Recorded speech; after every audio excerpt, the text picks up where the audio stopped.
Pernahkah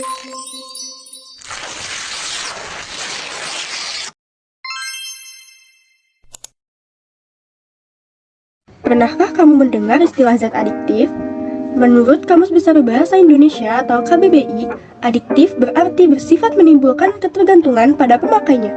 Zat adiktif adalah zat-zat yang bisa menimbulkan ketergantungan atau adiksi pada orang yang mengonsumsinya.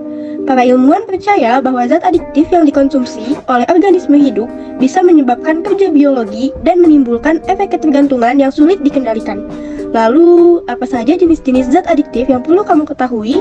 Simak penjelasan lengkapnya di sini. Narkotika. Narkotika adalah zat atau obat yang dapat menyebabkan penurunan atau perubahan kesadaran, menghilangkan atau mengurangi rasa nyeri, dan menyebabkan ketergantungan bagi penggunanya. Berdasarkan penggunaan dan tingkat ketergantungannya, narkotika dibagi menjadi 3 golongan, yaitu golongan pertama, sangat berbahaya dan tidak digunakan dalam pengobatan. Contohnya seperti marijuana, ganja, heroin, putau, dan kokain. Golongan 2 juga berpotensi tinggi menyebabkan ketergantungan, namun dapat digunakan dalam pengobatan sebagai pilihan terakhir. Contohnya seperti morfin, petidin, dan metadon. Jenis ini tidak diperjualbelikan secara bebas dan harus sesuai resep serta pengawasan dokter. Golongan 3 cukup rendah menimbulkan ketergantungan.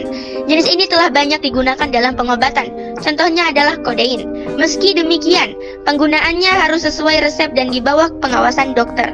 B. Psikotropika. Psikotropika adalah zat atau obat bukan narkotika yang mempengaruhi aktivitas mental dan perilaku yang biasa digunakan untuk mengatasi berbagai gangguan kejiwaan. Misalnya, orang yang sulit tidur. Bila minum obat tidur, golongan psikotropika dapat menyebabkan tidur nyenyak. Namun penggunaan psikotropika harus sesuai dengan resep dokter. Penyalahgunaan nafas sangat berbahaya karena berpengaruh pada sistem kerja otak dan saraf. Ada banyak jenis zat adiktif. Beberapa di antaranya seperti narkoba harus dihindari dan dijauhi. Namun ada juga zat adiktif lain yang tidak dilarang, seperti dianjurkan untuk tidak mengkonsumsinya secara berlebihan. Berikut zat adiktif yang tidak dilarang antara lain. Zat adiktif lainnya. Zat adiktif jenis ini dapat menghasilkan suatu reaksi biologis pada tubuh, tetapi tidak menghilangkan kesadaran penggunanya. Ada beberapa produk yang mengandung zat adiktif bukan narkotika dan psikotropika. Ini juga dijual bebas, tapi ada beberapa pula yang dijual dengan aturan cukup ketat. Kopi dan teh termasuk dalam kategori ini. Kafein yang terkandung di dalam kopi dan teh dapat membuat tubuh menjaga dan berkonsentrasi dengan meningkatnya kewaspadaan pada otak.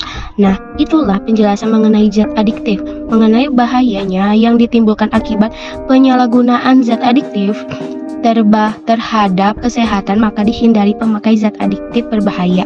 Bahkan pemakaian beberapa zat adiktif seperti jenis narkotika dapat menyentuh ranah hukum.